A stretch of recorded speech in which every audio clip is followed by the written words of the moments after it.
अस्सलाम वालेकुम नाजरीन, आज हम बात करेंगे नवाज शरीफ के बारे में। नवाज शरीफ ने 29 नवंबर 2025 यानी आज की तारीख में उन्होंने एक बड़ा मजाक किया हुआ है अवाम के साथ और पाकिस्तान के साथ कि पाकिस्तान टेक ऑफ कर चुका है।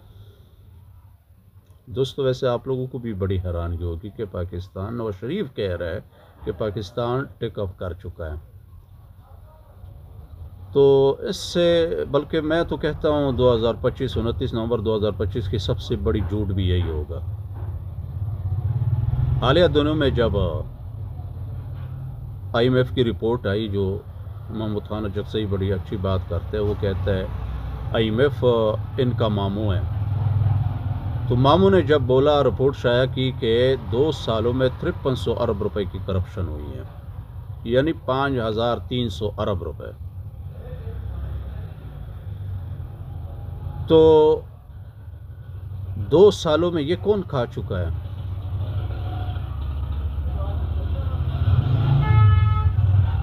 तो इसलिए नवाज शरीफ ने फिर अपने छोटे भाई के गुनाहों पे पर्दा डालने के लिए उन्होंने ये शोशा छोड़ा कि पाकिस्तान टेक ऑफ कर चुका है। पाकिस्तान टेक ऑफ कर चुके का मतलब ये है कि पाकिस्तान माशी तौर पर बहुत मजबूत जा रहा है। पाकिस्तान में मईशत तो तबाह व बर्बाद हो गई है। आप छोटे कारोबारी जो हम जैसे कारोबार के लोग हैं, यकीन करो इस बंदे को दिल बद्दुआ दे रहे हैं। ये टेक ऑफ की बातें करते हैं, लेकिन अगर आप छोटे अपना अगर मेरा ज़ाती पूछे तो छोटी सी दुकान है नोटबुक्स की और इसी तरह स्टेशनरी की, तो यकीन करो तबाही पेरी है इन्होंने। और अगर मैंने अपनी जो नोटबुक बनाई है, जो पहले हमें माल मिलता था 3800 रुपये का, अब वो माल हमें मिल रहा है 4820 रुपये का, 4820 रुपये का, यानी दरमियान में सिर्फ 1.5 महीना गुजर चुका है। तो पाकिस्तान माशी तौर पर टेक ऑफ कर चुका है। यानी दोस्तों, कारोबारी जो तबका है ना, वो तो रुल चुका है। कारोबार तो है नहीं इस मुल्क में। आप कारखानेदार के पास भी जाएं, बेशक आप छोटे से छोटे दुकानदार के पास जाएं, यकीन करो हालात है नहीं। कारोबार इतना तबाह हो चुका है। तो नवाज शरीफ की जो बात है कि पाकिस्तान टेक ऑफ कर चुका है, पाकिस्तान तो टेक ऑफ कर चुका है, लेकिन सबसे ज़्यादा आप लोग टेक ऑफ कर चुके हैं, हम नहीं। गरीब लोग क्या टेक ऑफ करेंगे? दूसरी बात यह है कि वो कहते हैं कि खोया हुआ मकाम दोबारा हासिल करने की कोशिश कर रहे हैं। नवाज शरीफ साहब कह रहे हैं जो दोबारा हमने मकाम खोया हुआ था करप्शन के, यानी अपने झूठ की वजह से, जिन्होंने 2013 में अपने अल्लाह के 99 नामों के नीचे पार्लियामेंट में बयान दिया था, झूठ बोला था, तो वो जो खोया हुआ मकाम है वो अब दोबारा हासिल करने की कोशिश कर रहे हैं।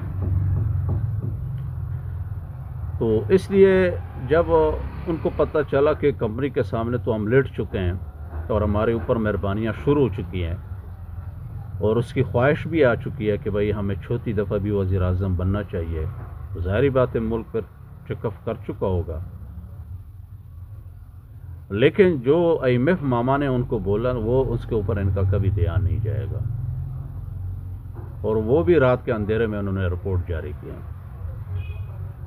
और दूसरी बात यह है कि अगर खान साहब होते ना बाहर, यकीन करो इनके ऊपर सही सियासत करते हैं, यानी सही खेलते हैं। हकीकत है, सियासत नहीं है, हकीकत है कि IMF की रिपोर्ट के बाद हमारे जो तहरीक इंसाफ के जो लोग हैं, यकीन करो उन्होंने कुछ भी नहीं किया, 1-2 बयानात के अलावा। लेकिन अगर खान साहब होते, बजाते खुद होते, यकीन करो इसका कबाड़ा कर देते। बहरहाल अल्लाह उसको लंबी ज़िंदगी खान साहब को दे दें, और उम्मीद है एक दिन वो ज़रूर आएगा इस सियासत में, और ये जो मकरूह चेहरे हैं वो ख्वाह सियासतदानों में या इस्टेब्लिशमेंट है, वो ज़रूर लोगों के सामने ज़ाहिर करेंगे। तो हमारी दुआएं खान साहब के लिए भी, اور نواز شریف کی جو مذاق والی جو میں نے ابھی آپ لوگوں کے ساتھ شیئر کی ہیں، تو وہ بھی آپ لوگ بڑے اچھے خوش بھی ہوئے ہوں گے اور آپ لوگوں کو ہنسی بھی آئی ہوگی. تو آپ لوگوں سے آخر میں یہ ضرور ایک سوال کروں گا کہ کیا حقیقت میں پاکستان ٹیک آف کر چکا ہے نواز شریف کے بقول؟ تو آپ لوگوں نے ضرور اس کے اوپر کمنٹ کرنا ہے، مجھے بتانا ہے. ملتے ہیں اگلے ولاگ میں. اوکے، اللہ حافظ.